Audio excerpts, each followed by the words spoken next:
আমি যদি এই এলাকায় যদি দায়িত্ব পাই, সোনারগাঁর মাধবপুর যদি আমি দায়িত্ব আল্লাহ যদি আমাকে দান করে, এমন কিছু করে দিয়ে যাব ইনশাআল্লাহ, যেন আপনারাই বলেন আমি মারা যাওয়ার পরে আর একটা লোক আইছিল বনবাড়ির দিকে আইসা এমন কাজ কইরা গেছে আমার স্থানীয় লোকরাও এই কাজ করতে পারে না।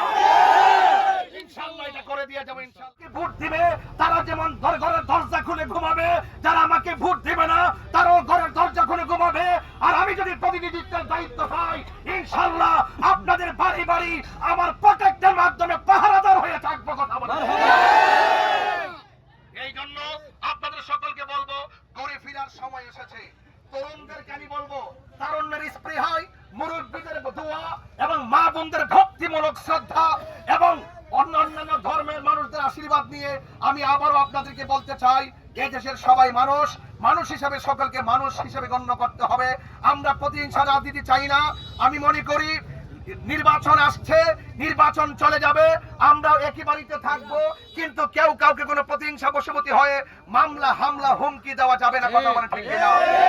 আমি নির্বাচন কমিশনারকে বলেছি, আমি 3 বার বলেছি, আজকে আমি এখানে আসার পরে আমি এনএসআই এর সাথে কথা বলেছি, আমি ডাক্তারিন কন্টে নির্বাচন কমিশনকে বলেছি লেভেল প্লেইং ফিল্ড নিশ্চিত করতে হবে। যার যার প্রতীকে নির্বাচন করবে, যার যার প্রতীক নিয়ে গণসংযোগ করবে, কেউ কাউকে বাধা দিবে না, কেউ কাউকে কোনো হামলার ভয় দেখাবে না। আপনি আপনারটা প্রচার করুন, আমি আমারটা প্রচার করব, কেউ কাউকে বাধা দিবেন না। এটার নামই হলো রাজনীতি। কথা বলে ঠিক কিনা? আসসালামু আলাইকুম ওয়া রাহমাতুল্লাহি ওয়া বারাকাতুহু।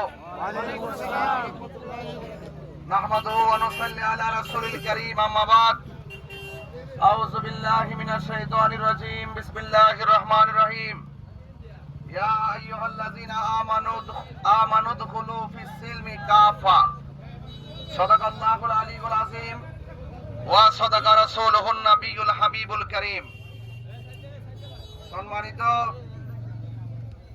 আসন্ন ত্রয়োদশ জাতীয় সংসদ নির্বাচনে হবিগঞ্জ ৪ চুনারুঘাট মাধবপুর আসন থেকে বৃহত্তর সুন্নি জোট সমর্থিত বাংলাদেশ ইসলামী ফ্রন্ট মনোনীত মোমবাতি প্রতীকে মনোনয়ন বৈধ সাপেক্ষে প্রতীকী নির্ধারণের মাধ্যমে মোমবাতি প্রতীকে আপনার মহামূল্যবান ভোট প্রদান করবেন, এই মর্মে গণসংযোগের অংশ হিসাবে আজ আমি তেলিয়াপাড়া বাজারে এসে আমি উপস্থিত হয়েছি।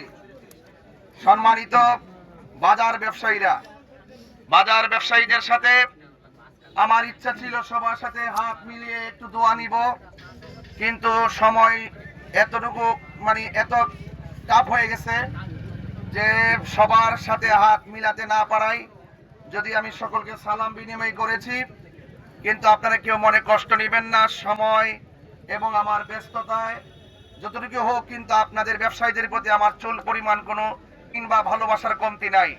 কারণ আমরা ভালো করে জানি ব্যবসায়ীরা হলো এই দেশের সম্পদ। কথা বলেন ঠিক কিনা? কিন্তু ব্যবসায়ীরা এই দেশের সম্পদ হলো, ব্যবসায়ীদের অনেক সমস্যাও আছে। 1 নম্বর সমস্যা হলো, যখনই কোন দল ক্ষমতায় আসে, কিছু ধরনের মানুষ আছে বাজার ব্যবসায়ীকে ডিস্টার্ব করে, আছে না নাই? এরা প্রতিদিন চাঁদা দিতে হয়, প্রতিদিন চাঁদা গুনতে হয়, দিতে হয়, নাইলে অনেক হুমকি দামকি শুনতে হয়। আমি আপনাদেরকে তেলিয়াপাড়া দাঁড়িয়ে ইসলামী মূল্যবোধের আলোকে আপনাদেরকে আশ্বস্ত করতে চাই, আল্লাহ রহমতে আপনাদের দোয়া ভালোবাসায় সমর্থনে যদি এই চুনারুঘাট মাধবপুর আসন থেকে যদি আল্লাহ পাক আমাকে কবুল করেন, কথা দিচ্ছি 1 টাকা কাউকে চাঁদা দিতে হবে না। এবং আপনাদেরকে আরো কথা দিচ্ছি, নির্বিঘ্নে আপনারা ব্যবসা বাণিজ্য করবেন ইনশাআল্লাহ। এবং পাশাপাশি আপনাদেরকে আরো বলছি, আমি যে জায়গায় দাঁড়িয়েছি তেলিয়াপাড়া, এখানে অনেক চা বাগান আছে না নাই বলেন? এই যে প্রায় 21টির মতন যে চা বাগান রয়েছে, এই চা বাগানগুলিতে আপনারা জানেন মানুষ কত কষ্টে দিন রাত কাটায়। কথা বলে ঠিক না? এই চা বাগান চা শ্রমিকদের কষ্টকে চিরস্থায়ী ভাবে সমাধান করতে হবে। আপনারা এখানে অনেক মোবাইল ধরেছেন, ধরেন নাই? অনেক মোবাইল চালাচ্ছেন। আপনি এমন কিছু জায়গা আছে চা শ্রমিকদের এখানে তাদের নেটওয়ার্কও থাকে না। কথা বলে ঠিক? আরে নেটওয়ার্কের খবর তো পরের কথা। তাদেরকে দৈনিক যেইভাবে 178 টাকা পারিশ্রমিক দেওয়া হয়, আপনারা একটু ভালো করে বলেন তো, এইভাবে কি সংসার চলে? এইভাবে সংসার চলে? কিন্তু আমরা দেখেছি যখনই নির্বাচন আসে তখন চা শ্রমিকদের মন জয় করার জন্য মাটিতেও বসে এবং অনেক ধরনের তাদেরকে প্রলোভন দেখানো হয় এবং অনেকভাবে ম্যানেজ করার জন্য অনেক কৌশল করা হয়। এই বাগানবাসী এবং চা শ্রমিকরা বারবার বড় বড় গলায় যারা আশ্বাস দিয়েছে তাদের কাছে বারবার চা শ্রমিকরা প্রতারিত হয়েছে। কথা বলেন ঠিক কিনা? আমি প্রতারণার রাজনীতি করতে চাই না। আমি চাই এই দেশের চা শ্রমিকরাও মানুষ। কথা বলেন ঠিক কিনা? এই দেশের চা শ্রমিকরাও মানুষ, এই দেশের সনাতন ধর্মী যারা আছেন তারাও মানুষ। এই দেশে মুসলমান মসজিদে যাবে, খ্রিস্টান গির্জায় যাবে, বৌদ্ধ বেগড়ায় যাবে, মুসলমান মসজিদে যাবে, যার যার ধর্ম স্বাধীনভাবে পালন করবে। আমি যদি 3 বেলা খাই, চা শ্রমিকরাও স্বাবলম্বী ভাবে 3 বেলা খেতে হবে। এটার নামই হলো রাজনীতি। কথা বলেন ঠিক না? আমি আপনাদেরকে আরো আশ্বস্ত করতে চাই, এই আসন্ন ত্রয়োদশ জাতীয় সংসদ নির্বাচন কেন্দ্রিক আমরা বিগত দিন থেকে দেখে এসেছি রাজনৈতিক ভাবে অনেক অস্থিরতা শুরু হয়েছে। কথা বলেন ঠিক কিনা? আমরা অস্থিরতার ভিতরে দেখেছি এই দেশে প্রায় 90টা মাজার ভেঙে দেওয়া হয়েছে। কথা বলেন ঠিক কিনা? এবং কবর থেকে লাশ তুলে আগুন দিয়ে পুড়িয়ে দেওয়া হয়েছে। আমরা দেখেছি একটা হিন্দুকে অযথা তাকে মেরে গাছের মধ্যে ঝুলিয়ে আগুন দিয়ে পুড়িয়ে দেওয়া হয়েছে। এটা কখনো সভ্য রাজনীতি হতে পারে না। কথা বলেন ঠিক কিনা বলেন? এবং পাশাপাশি আরো দেখেছি যখন কোন দল ক্ষমতায় আসে, বিরোধী দল যারা থাকে নামে বেনামে মামলা হয়রানি অনেক ধরনের কিছু করে থাকে। এটা আমরা দীর্ঘদিন ধরে দেখে আসছি। আমার মনে হয় এগুলোর অবসান হওয়ার দরকার। কথা বলেন ঠিক কিনা? আমি মনে করি যারা আমাকে ভোট দিবে তারাও আমার, যারা আমাকে ভোট দিবে না তারাও আমার। কথা বলেন ঠিক কিনা? আমি যদি ক্ষমতায় আসি, আমাকে যারা ভোট দিবে না মনে করবেন তাকে আমি প্রতিহিংসা করে তার বিরুদ্ধে মামলা হামলা, বাড়িতে ঘুম থেকে বঞ্চিত করা, এটা কখনো সভ্য এবং শান্তিপ্রিয় রাজনীতি হতে পারে না। কথা বলেন।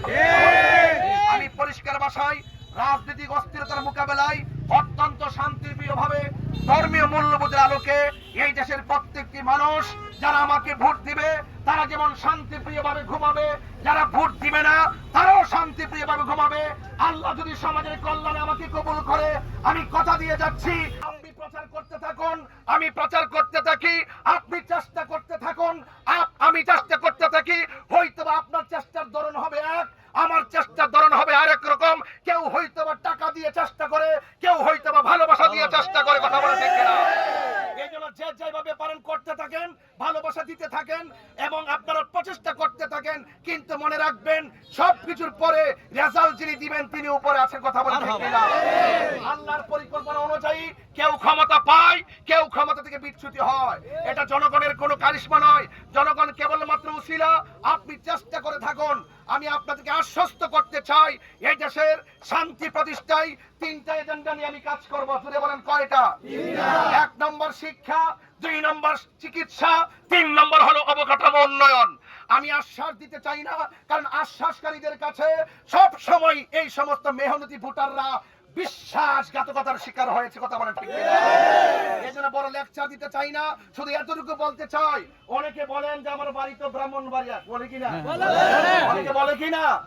যারা বলে তারা সংবিধান সম্পর্কে অনভিজ্ঞ, তারা রাজনীতি বুঝে না, তারা সংবিধান বুঝে না। যদি রাজনীতি বুঝতো তাইলে তারা সহজেই বলতো ওনার বাড়ি ব্রাহ্মণবাড়িয়া কেন, ওনার বাড়িতে রংপুর হয়, চুনারো ঘাট থেকে নির্বাচন করা তার মৌলিক সাংবিধানিক অধিকার। কথা বলে। এবং পাশাপাশি আপনাদের সঙ্গে আরেকটা কথা বলতে চাই, আমি তাহিরিকে আপনাদের তেলিয়াপাড়ার জন্য নতুন না, ছোটখাটের জন্য নতুন না, মাধবপুরের জন্য নতুন না। আমি দিনে রাইতে 2টা 2.5টা আপনাদেরকে নিয়ে আমি ধর্মের কাজ করছি। কথা বলেন ঠিক না বেঠে? এবং আমি কাজ করেছি, ধর্মের কাজ করেছি। অনেকে বলে আমি কি উন্নয়ন করেছি। আরে যেই ব্যক্তি ইসলামের কথা বলে, যেই ব্যক্তি কোরআনের কথা বলে, যেই ব্যক্তি সুন্নাহর কথা বলে, যেই ব্যক্তি মূল্যবোধের কথা বলে, যেই ব্যক্তি দুর্নীতির বিরুদ্ধে কথা বলে, যেই ব্যক্তি সুদ ঘুষ খুনের বিরুদ্ধে কথা বলে, যেই ব্যক্তি মাদকের বিরুদ্ধে কথা বলে, যেই ব্যক্তি ইসলামের আলোকে মানুষের নৈতিক চরিত্রকে পরিবর্তন করেছে, এর চাইতে বড় উন্নয়ন কিছু হতে পারে না। কথা বলেন ঠিক না বেঠে? এইজন্য আপনাদেরকে বলবো ওই সমস্ত লোকাল কথা আর জাতি খায় না, এই সমস্ত হালকা পাতলা কথা জাতি নেয় না। জাতি নেই যে যদি কেউ রাষ্ট্রের ক্ষমতায় থাকে বাজেট অনুযায়ী সে সমাজের কাজ করবে, এটাই স্বাভাবিক। আমি যদি ক্ষমতা না থাকি, রাষ্ট্রের প্রতিনিধি হতে না পারি, তাইলে কি আমি উন্নয়ন করতে পারবো? আরে পারবো? আমি পারবো না। এই জন্য আমি চেষ্টা করে যাচ্ছি, আমাকে যদি আল্লাহ পাক কবুল করেন, ইনশাআল্লাহ কথা দিয়ে যাচ্ছি, আমি বড় আশ্বাস দিব না, আমার জীবন আমি জবানের খেলাপ করি না। অনেকে বলছে তাহির হুজুর কি নির্বাচনে থাকবে শেষ পর্যন্ত? আমি বলছি, আমার মা বলছে যে দুইজনের সঙ্গে যদি ওয়াদা দিয়া থাকো নির্বাচন করবা, তাইলে আমি তোমারে দোয়া দিয়া দিলাম, তুমি কিন্তু মানুষের সঙ্গে কিন্তু মুনাফিকি করো না। এই জন্য কোন ধরনের প্রলোভন, কোন ধরনের কথাবার্তায় তাহিরির অবস্থান থেকে সরানো যাবে না। কারণ তাহিরি এই এখানে চুনারঘাটে এসেছে, মাধবপুর এসেছে, আমার বৃহত্তর সুন্নি জোট আমাকে এখানে পাঠিয়েছে। আমি শুধু আরেকটি কথা বলতে চাই, আপনাদেরকে অনুরোধ করে বলতে চাই, আপনারা আমার জন্য দোয়া করবেন, আমিও আপনাদের জন্য দোয়া করি। ভালোবাসা দিয়েছি, ভালোবাসা দিবেন। 22 বছর আপনাদের সঙ্গে ধর্ম নিয়ে গবেষণা করেছি, আপনাদের সঙ্গে চলেছি।